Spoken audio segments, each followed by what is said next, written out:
அனைவருக்கும் வணக்கம். இன்னைக்கு ஜனவரி 17, 2025 வெள்ளிக்கிழமை. தினமணியில் இருக்கிற முக்கியமான நியூஸஸ் என்னென்னு பார்ப்போம். ஹெட்லைன்ஸ் என்ன கொடுத்துருக்காங்கன்னா, அரசு ஊழியர்களுக்கு 8வது ஊதியக்குழு மத்திய அமைச்சரவை ஒப்புதல். ஸ்ரீஹரிகோட்டாவில் 3வது ஏவுதளம்னு தெரிவிச்சிருக்காங்க.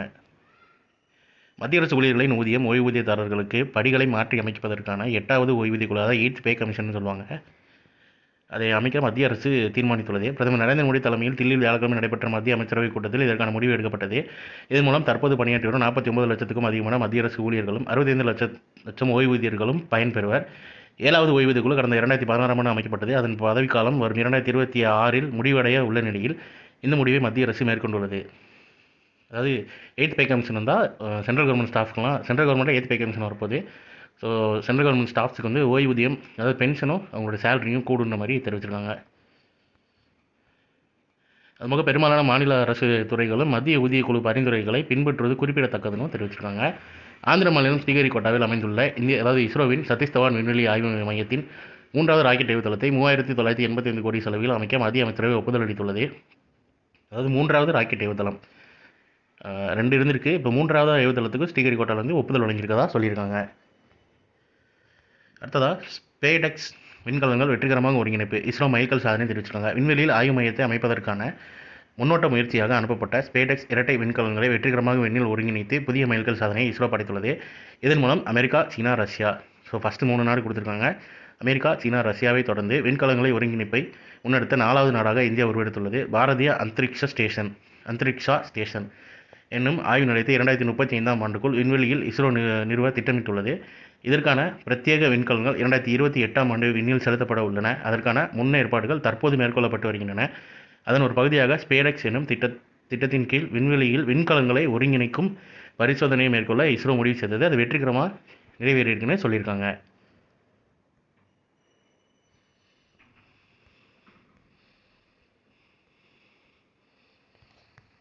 கற்றல் செயல்பாட்டில் மணற்கேணி செயலி கல்வித்துறை அறிவுறுத்தலும் தெரிவிச்சிருக்காங்க. அரசு பள்ளிகளில் அனைத்து ஆசிரியர்களுக்கும் மணற்கேணி செயலியை பதிவிறக்கம் செய்து கற்றல் செயல்பாடுகளில் பயன்படுத்த வேண்டும் என பள்ளிக் கல்வித்துறை அறிவித்துள்ளதுன்னு தெரிவிச்சிருக்காங்க. தமிழகத்தில் கணினி சார்ந்த புதிய அறிவியல் தொழில்நுட்பங்களுடன் கற்றல் செயல்பாட்டுக்கு பெரிதும் உதவும் வகையில் மணற்கேணி என்ற செயலி வடிவமைத்து ஆசிரியர்கள், மாணவர்கள் பயன்பாட்டுக்கு கொண்டு வரப்பட்டது. ஆனால் மணற்கேணி செயலி பதிவிறக்கம் செய்துள்ளவர்களின் எண்ணிக்கை குறைவாகவே உள்ளது. அதனால் அதை அதிகமாக டவுன்லோட் பண்ணுங்கிற மாதிரி சொல்லியிருக்காங்க. இந்த மாதிரி சயின்ஸ் அண்ட் டெக்னாலஜி ரிலேட்டடாக தமிழ்நாடு கவர்மெண்ட் ரிலேட்டடாக இருக்கிற ஆப்ஸ், அதாவது செயலிகளை பார்த்து வச்சுக்கோங்க. கேட்குறதுக்கான வாய்ப்புகள் அதிகம். அடுத்ததாக நீங்கள் திருக்குறள் என்னன்றதை பார்ப்போம். சொல் வணக்கம் ஒன்னார்கண் கொல்லற்க, வில் வணக்கம் தீங்கு குறித்தமையான். வில்லின் வணக்கம் வணக்கமாக இருந்தாலும் தீங்கு செய்தலை குறித்தமையால் பகைவரிடத்திலும் அவருடைய சொல்லின் வணக்கத்தை நன்மையாக கொள்ளக்கூடாது அப்படின்னு கூடா நட்பு அப்படின்ற அதிகாரத்தில் திருவள்ளுவர் சொல்லியிருக்காரு. உச்சநீதிமன்ற நீதிபதியாக கே வினோத் சந்திரன் பதவியேற்புன்னு தெரிவிச்சிருக்காங்க. பீகார் மாநிலம் பாட்னா உயர்நீதிமன்ற தலைமை நீதிபதியாக இருந்த கே வினோத் சந்திரன் உச்சநீதிமன்ற நீதிபதியாக வியாழக்கிழமை பதவியேற்றார். அவருக்கு தலைமை நீதிபதி சஞ்சீவ் கண்ணா பதவி பிரமாணம் செய்து வைத்தார். கே வினோத் சந்திரன் பதவியேற்றது மூலம் உச்சநீதிமன்றத்தின் நீதிபதிகளின் எண்ணிக்கை 33ஆக அதிகரித்துள்ளது. உச்சநீதிமன்றத்தில் அனுமதிக்கப்பட்ட மொத்த நீதிபதிகள் பணியிடங்களின் எண்ணிக்கை 34 ஆகும். தற்போது ஒரு இடம் காலியாக உள்ளதுன்னு தெரிவிச்சிருக்காங்க. ஸோ 34ல் 33 ஃபில்லாக இருக்கின்ற மாதிரி தெரிவிச்சிருக்காங்க. கடற்படைக்கு ஏவுகணைகள் விநியோகம். பாரத் டைனமிக்ஸுக்கு ரூபாய் 2960 கோடி ஒப்பந்தம்னு தெரிவிச்சிருக்காங்க. கடற்படைக்கு ஏவுகணைகளை விநியோகிக்க பாரத் டைனமிக்ஸ் நிறுவனத்துடன் பாதுகாப்பு அமைச்சகம் வியாழக்கிழமை ஒப்பந்தம் மேற்கொண்டது. இது தொடர்பாக பாதுகாப்பு அமைச்சகம் வெளியிட்ட செய்திக்குறிப்பில், இந்திய கடற்படைக்கு சுமார் 2960 கோடி செலவில் தரையில் இருந்து வானில் நடுத்தர தொலைவில் உள்ள இலக்கை தாக்கி அளிக்கும் ஏவுகணைகளை விநியோகிக்க பாரத் டைனமிக்ஸ் நிறுவனத்துடன் பாதுகாப்பு அமைச்சகம் வியாழக்கிழமை ஒப்பந்தம் மேற்கொண்டதுன்னு தெரிவிச்சிருக்காங்க. அடுத்ததாக 2025இல் உலக பொருளாதார சூழல் பலவீனமாகும், இந்திய வளர்ச்சி நீடிக்கும் அப்படின்னு WEF அறிக்கை வெளியிட்டிருக்காங்க. நிகழாண்டு உலக பொருளாதார சூழல் பலவீனமுடைய வாய்ப்புள்ளதாகவும் இந்தியாவின் பொருளாதார வளர்ச்சி வலுவாக தொடரும் என்றும் எதிர்பார்க்கப்படுவதாக உலக பொருளாதார மன்றம், அதாவது WEF, வேர்ல்டு எக்கனாமிக் ஃபெடரேஷன் நினைக்கிறேன், எக்ஸாக்டான அப்ரிவேஷன் தெரியல, தெரிஞ்சவங்க கூட இதில் கமெண்ட்டாக சொல்லுங்கள், அறிக்கையில் தெரிவிக்கப்பட்டுள்ளதுன்னு தெரிவிச்சிருக்காங்க. உலகம் முழுவதும் பொது மற்றும் தனியார் துறைகளில் முன்னணியில் இருக்கும் தலைமை பொருளாதார நிபுணர்களிடம் மேற்கொள்ளப்பட்ட ஆலோசனைகள் மற்றும் ஆய்வுகளின் அடிப்படையில் நிகழாண்டின் உலக பொருளாதார சூழல் அறிக்கையில் WEF வெளியிட்டதுன்னு தெரிவிச்சிருக்காங்க.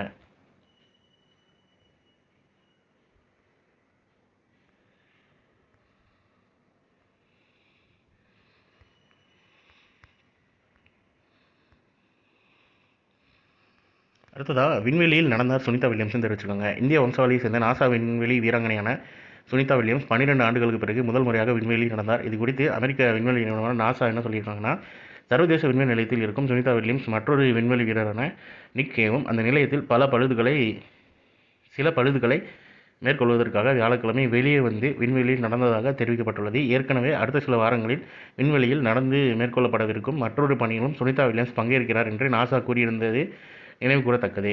அமெரிக்காவின் போயிங் உருவாக்கப்பட்ட ஸ்டார்லைனர் விண்கலத்தில் சுனிதா வில்லியம்ஸ் மற்றும் பட்ச் வில்மோருடன் சர்வதேச விண்வெளி நிலையத்தை கடந்த ஆண்டு ஜூன் 5ஆம் தேதி அடைந்தது.